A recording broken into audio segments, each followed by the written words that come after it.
Hi hello welcome back to my channel వన్గోల రోమా. అందరూ ఎలా ఉన్నారండి? బాగున్నారా? నేనైతే చాలా చాలా బాగున్నాను. ఇవాళ నేను ఒక స్పెషల్ రెసిపీ అయితే చూపిస్తున్నానండి. అది గుడ్డు ఎండు నెత్తళ్ళు. ఈ కాంబినేషన్ అయితే ఎంత బాగుంటుందంటే అంత కమ్మగా, అసలు తినే కొద్దీ తినాలనిపిస్తుంది అనమాట. ఆ గుడ్డు ఆ పులుసులో ఉడికి తినేటప్పుడు ఒక గుడ్డు కాదండి, 2 గుడ్లు కాదండి, మనం వేసిన గుడ్లన్నీ ఒక్కళ్ళమే తినేస్తాం అనమాట. అంత రుచిగా అంత కమ్మగా ఉంటుంది. మస్ట్ ట్రై రెసిపీ అండి. నేనైతే డీటెయిల్డ్ రెసిపీ అయితే చూపించేస్తున్నాను. ఇక్కడ నేను 3 ఉల్లిపాయలు తీసుకున్నానండి. అలానే ఒక 7 టమాటాలు, 3 పచ్చిమిర్చి తీసుకున్నాను. నేను ముందుగానే నెత్తళ్ళు అయితే నానబెట్టేశానని ఇక్కడ ఒక కడాయి పెట్టుకొని, కడాయి హీట్ అయ్యాక 4 నుండి 5 స్పూన్ల ఆయిల్ అయితే వేసేసాను. ఆయిల్ హీట్ అయ్యే లోపల నెత్తళ్ళు శుభ్రంగా క్లీన్ చేసుకున్నానండి, ఇసుక ఏమీ లేకుండా. ఆ హీట్ అయిన ఆయిల్లో ఈ నెత్తళ్ళు అయితే వేసేసి మంచిగా ఫ్రై చేయండి. మీడియం టు లో ఫ్లేమ్ని అడ్జస్ట్ చేసుకుంటూ ఫ్రై చేయాలండి.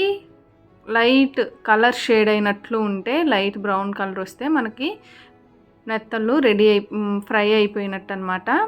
ఈ మెత్తళ్ళ కూర ఎంత బాగుంటుందంటే అంత బాగుంటుందండి.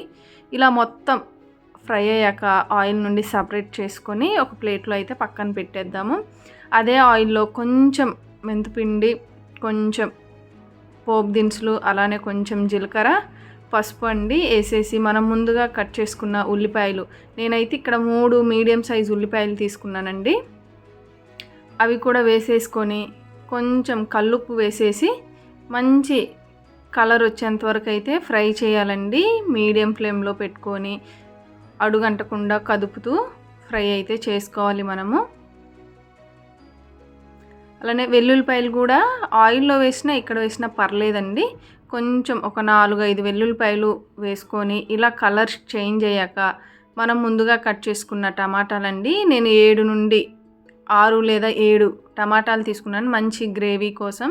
ఇక్కడ నేను చింతపండు పులుసు ఏం లేదండి, ఈ టమాటాలతోనే మనకు మంచి టేస్ట్ అయితే వస్తుందన్నమాట. ఇవి కూడా వేసేసి ఒకసారి కలిపేసుకొని మూత పెట్టేసి మీడియం ఫ్లేమ్ని అడ్జస్ట్ చేసుకొని మీడియం ఫ్లేమ్లో ఒక 5 to 8 మినిట్స్ అయితే చక్కగా మగ్గిద్దామండి. ఇలా మగ్గిన దాంట్లో 2.5 స్పూన్లు లేదా 2 స్పూన్ల కారం అయితే వేసేసి ఒకసారి కలిపేసుకొని ఆ కారం అంతా ఫ్రై అయ్యి పచ్చివాసన పోయేంత వరకు అయితే ఉడికించాలండి.